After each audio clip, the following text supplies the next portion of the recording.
جیوینی بابت ما باز هش کتگت نه تنها جیوینی معروف انچوتی خوبصورت این ساحلا بلکه جیوینی پر رنچ موجودات دریایی و جانوران وحشی و چند سال پیش ما جیوینی کاسلونکی یعنی لاک پشت یا لحتی منطقی گوشن لپیس پرورش دیگ بیگنت نه معمولی کاسلونکی سبزی کاسلونکی که مروچان آیانی نسل سکمه و گوشک بوده که ملکه انگلیس یعنی کوین ویکتوریا هم خواست ربطه ما جیوینی تا که خوبصورتین روچنندگ جیوینی ها بچارید و پا ملکه هم یک کلبه مسال 1941 ما جیوینی شرکنگ بوده ایشی هم گوشک بوده که انگلیز ها ما جنگ جهانی دوما مزنین پادگان نظامی و یکی چکدی میترین فرودگاه ها یعنی ایرپورتان ادا شرکنگ بوده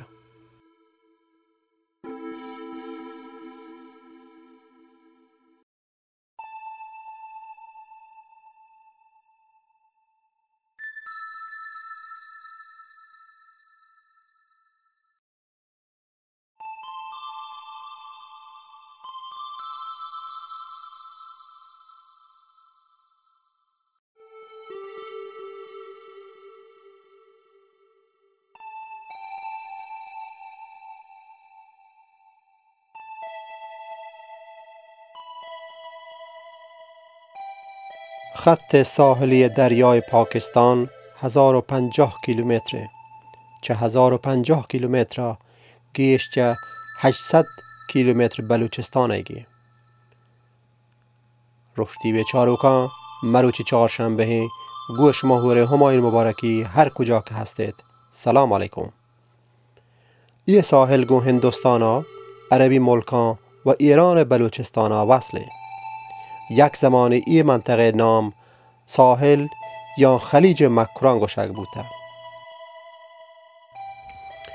این 800 کیلومتری ساحل بلوچستان هر یک بحری نشان خاصی هسته جیونی، گوادر، پسنی، اورمارا و یا جزیره آستولا لحتی چه خوبصورت ترین جاهای منطقه آیند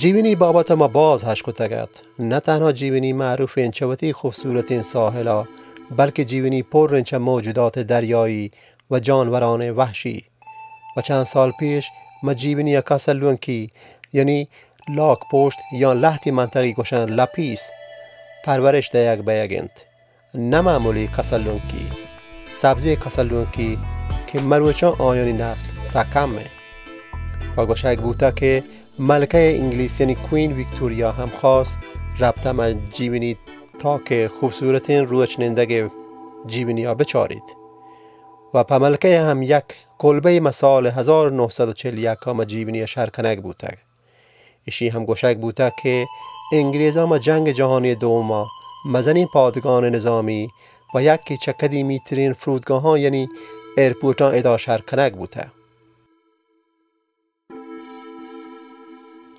ساحل مکران یا دریای بلوچستان جایگاه لحتی چه جانوران دریایی که هزاران سال اوده بودند که لحتی چه جانوران در مرز خطرند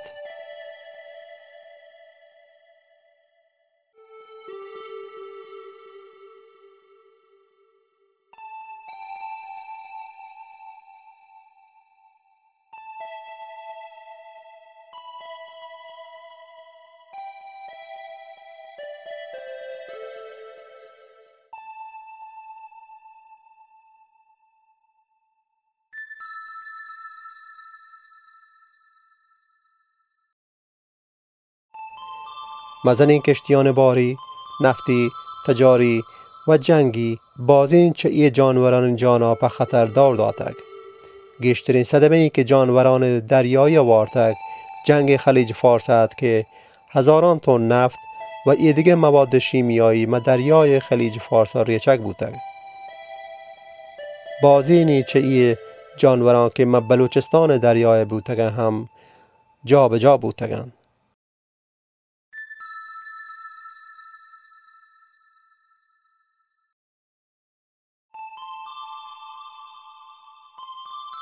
دومی مزن صدمه جانوران دریایی گندگند، آکوپ و درکان نوکسازی و رقابت کشوران خلیج فارس، ایران و دیگر عربی ملکانه.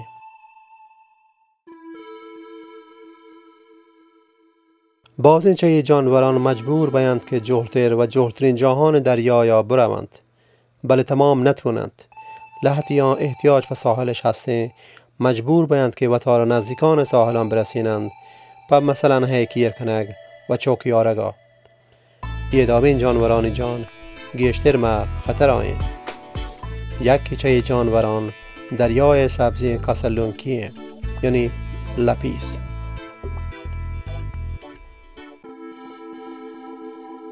سبزی کاسلونکی وتی ہے کما ارمارای ساحلا، پسنی، جزیره آستولا و جیونیا که مکران دریایند هلند.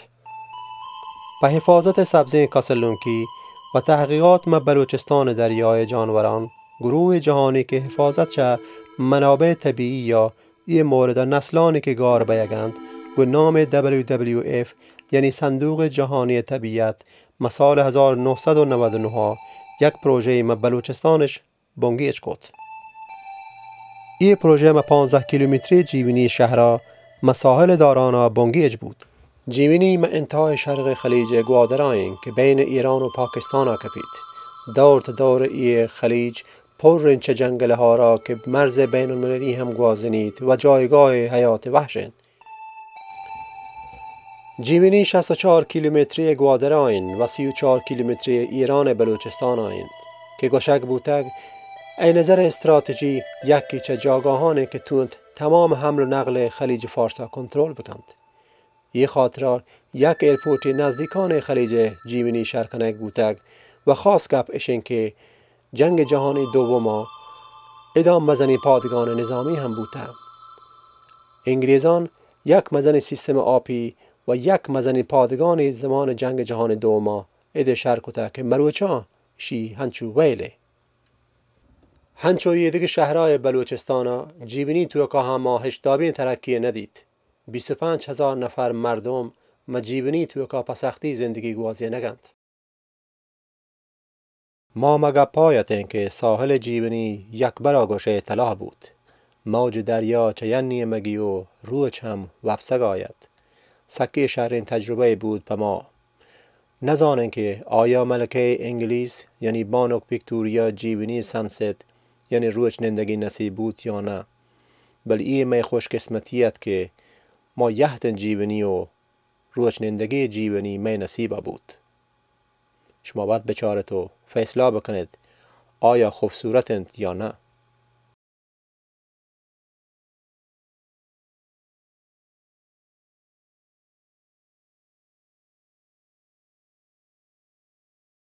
نزدیکان شپت که ما تصمیم گرفت بریم آبی میوزیوم یعنی موزه‌ای که صندوق جهانی حیات وحشا WWF سرمایه گذاری کتگت بچارن. عمر وقاص که یکی چه افسران و محافظه کارانیت ماری باز عزت داد و بلوچستان آبی جانورانی بابتا ماری معلومات داد. یه موزه هردین لوگیت که 3-4 سالون گشتر نیستد. پر ارزشی اسکلتان جانوران دریایی هنچو رهتگتند. یکی چه سالونا پر رچه اسکلتا و یکی دیگه هم دفتر و نقاشی جیونی یرتند. لحظی چه اسکلتان دولفین چه ارمارا و یه دیگه جای دریای بلوچستان یارگ بودتگتند ماری پیش داشت. This is WWF field office at Jiwani और हम लोग जो है ना यहाँ पे बायोडाइवर्सिटी पे काम कर रहे हैं और हम ये हमारा जो सेंटर है इसका मकसद अवेयरनेस रेजिंग और कैपेसिटी बिल्डिंग भी है। मतलब हम बायोडाइवर्सिटी के बारे में सारी इन्फॉर्मेशन हम कलेक्ट करते हैं, अपडेट हमारे पास हम उसका मतलब रिकॉर्ड रखते हैं। फिर जो भी विजिटर आते हैं हम उनको ब्रीफ करके इस हवाले से हम उनको अवेयरनेस देते हैं। जैसे ये वेल स्केलेटन है, ये जो स्केलेटन है ये फिन वेल का है। ये ब्लू वेल की फैमिली से है, largest sea mammals of the world, one of the largest sea mammals of the world. यहाँ पे बलूचिस्तान में जो है रूटीन है स्ट्रैंडिंग्स की, डेड एनिमल्स वॉश आउट होके आते हैं बीच पे, जिनको फिर हम लोग जाके वहाँ पे आइडेंटिफाई करते हैं कि ये कौन सी किस्म है, ये कौन सा मैमल है। तो इसको हमने यहाँ पे जो आर्टिकुलेट किया हुआ है अवेयरनेस रेजिंग के लिए किया हुआ है। ये 2004 में आया था। और दूसरा वो भी 2004 में। हाँ, 2004 में। ये फिन वेल है, ब्लू वेल की फैमिली से। ओके जी, blue whale is one of the largest sea mammals okay found in the Baluchistan water as well. तो यहाँ पे बलूचिस्तान के समंदर की अहम बात यह है कि यहाँ पे बहुत ज़्यादा वेल्स और डॉल्फिन की स्पीशीज़ पाई जाती हैं। और इसकी वजह क्या होता है? इसकी वजह यह है कि बलूचिस्तान का जो समंदर है उसके अंदर जो हैबिटेट है वो इनके लिए आइडियल है। ये जो खास है ना, ये दूसरे दोनों मुल्कों में मिलते हैं कि नहीं? ये मिलते हैं, बिल्कुल मिलते हैं। हाँ, इनकी जो डिस्ट्रीब्यूशन है ना वो कॉस्मोपॉलिटन है, मतलब। अच्छा अच्छा, समझ गया।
इस तरह हमारे पास डॉल्फिन्स के डिस्प्ले हैं।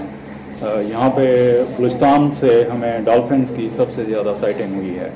उरमाड़ा के नज़दीक हमारी रिसर्च टीम जब वहाँ पे थी तो हमने 1500 डॉल्फिन एट ए टाइम देखी हैं, और ये किसी भी पाकिस्तानी साइंटिस्ट की लार्जेस्ट मतलब साइटिंग है।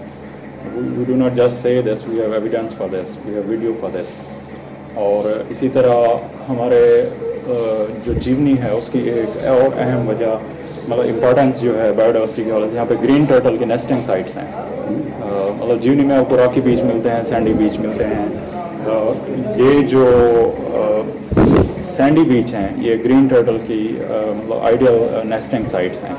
यहाँ पे दरान में WWF पाकिस्तान का एक प्रोजेक्ट चल रहा है, और जो ग्रीन टर्टल है वो ग्लोबली एंडेंजर्ड स्पीशीज है, और उसकी जो वहाँ पे नेस्टिंग साइट हैं, हमारे जो बंदे हैं वहाँ पे उनको उनके नेस्ट को प्रोटेक्ट करते हैं, वहाँ पे जाले लगा देते हैं नेचुरल कंडीशंस में। फिर हैचलिंग्स जब होती हैं तो उनको सेफ एंड में रिलीज़ करते हैं। WWF पाकिस्तान ने 1998 से यहाँ पे ग्रीन टर्टल के हवाले से नेस्टिंग के इसको प्रोटेक्ट करना शुरू किया, और अब तक हम तकरीबन we have release more than 1 lakh से ज़्यादा हम हैचलिंग्स रिलीज़ कर चुके हैं। ग्रीन टर्टल का जो सर्वाइवल रेट है ना वो बहुत कम है, यानी कि अगर आप 1000 बच्चे इसके छोड़ते हैं, सिर्फ एक जाके मैच्योर होता है। उसकी वजह यह है कि इसको थ्रेट्स हैं, इसको नेचुरल थ्रेट्स हैं, इसको ह्यूमन थ्रेट्स हैं। नेचुरल थ्रेट्स में आता है जैकल्स, फॉक्सेस और सीगल्स, इस तरह के। और ह्यूमन थ्रेट्स में जो है बोट ट्रैफिक जो है, और फिशिंग नेट्स जो हैं, और जो बोट से ऑयल लीक होता है, मतलब पोल्यूशन जो है समंदर में, ये इसको थ्रेट्स हैं। और अभी हम जीवनी में ग्रीन टर्टल पे एडवांस रिसर्च कर रहे हैं। हमने पाकिस्तान वेटलैंड प्रोग्राम के तहत इसके ऊपर सेटेलाइट ट्रांसमीटर लगाए हैं, और हम इसकी सेटेलाइट ट्रैकिंग कर रहे हैं। फिर हमारे पास ये डेटा आएगा कि ये जो हमारे पास ग्रीन टर्टल नेस्टिंग के लिए आते हैं तो इनके मतलब रेंज क्या है, इनके फीडिंग ग्राउंड्स क्या हैं, इनके फॉरेजिंग ग्राउंड क्या हैं, इनके ब्रीडिंग ग्राउंड्स क्या हैं। तो ये सारी मालूमात हमें इस सिलसिले में आएंगी। दीज शेल्स जीवनी as Ramsar site internationally recognized, and this is the site where migratory birds come, like flamingos, ducks and pelicans.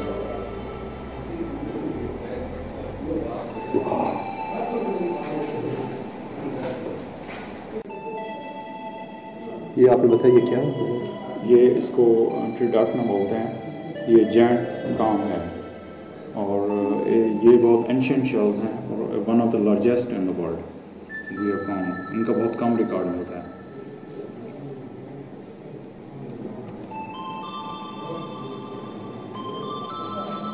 पूरे दुनिया में या पाकिस्तान में? पूरी दुनिया में।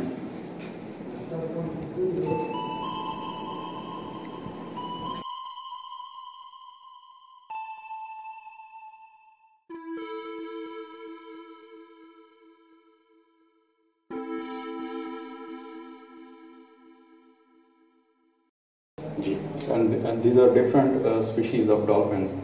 We have collected these skulls from Balochistan coast, and why we collect is that we actually collect and then identify, and then we confirm that this species is also found in our sea. Then we keep our record and update our record with these things. Like this skull, I have collected this skull from Urmada. This is long-leaf dolphin, yeah.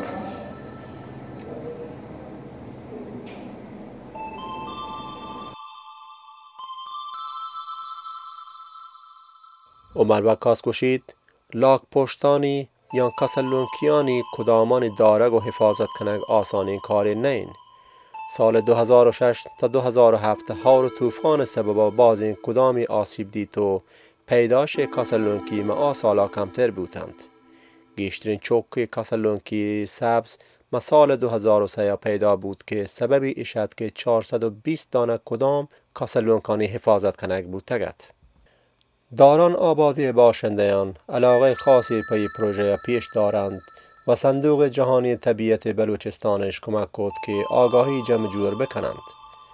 چه سال 1999 تا سال 2008 جیونی و داران باشندگان صندوق جهانی طبیعت جیونیش کمک کرد و 2751 کدام کسلونکی یعنی جایی که سبزین کسلونکی هیکلید نجات دهند. چه 2751 کدامان 91776 چوکلوک پیدا بید که تمامین آیا دریای مکرانا جلده یک بیند.